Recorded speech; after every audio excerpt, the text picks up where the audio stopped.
Aujourd'hui, on va parler de méditation, de relaxation et surtout de la différence entre les deux.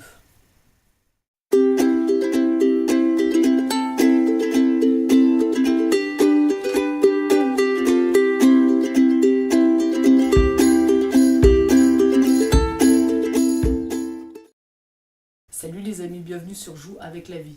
Pour commencer, je te rappelle que je t'ai créé un petit guide qui s'appelle Comment foirer ton année 2019 en 7 étapes simples. Et si ça t'intéresse, si tu as envie de rire un petit peu, tu as juste à cliquer sur le lien dans la description, je t'envoie ça tout de suite. Alors aujourd'hui, on parle méditation et relaxation.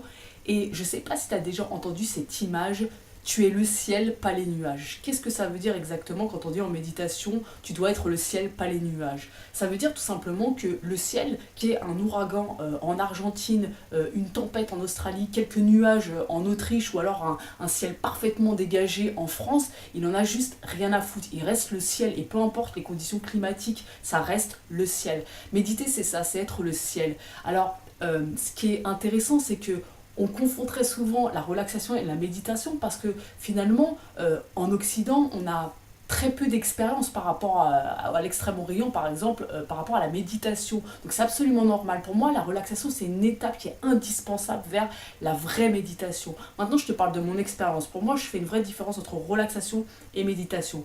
Quand tu te relaxes, qu'est-ce qui se passe? Tu vas tenter de calmer ton mental, tu vas tenter de calmer ton système émotionnel et tu vas tenter, voilà, comme ça, d'être calme à l'intérieur de toi. Ça, c'est la relaxation. Ok. Méditer, c'est quoi exactement? Si on reprend l'analogie du ciel et des nuages, quand tu vas chercher à te relaxer, qu'est-ce qui va se passer?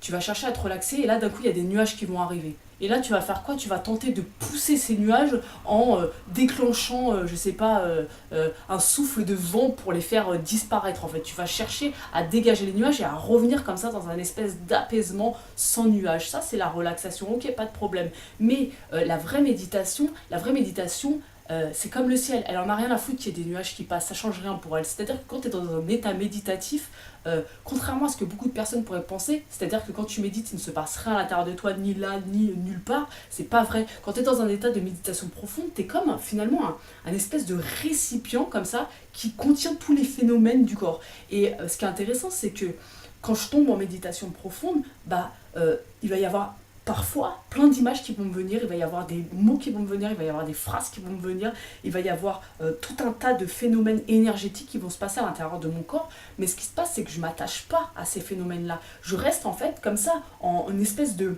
de, de, de cadre qui contient tout ça. Et ça, pour moi, c'est la méditation. Quand tu cherches à faire disparaître ces phénomènes-là, là, tu cherches à te relaxer. Et pour moi, c'est deux choses qui sont très différentes. Quand tu te relaxes, tu es dans un espèce d'état un peu endormi quelque part.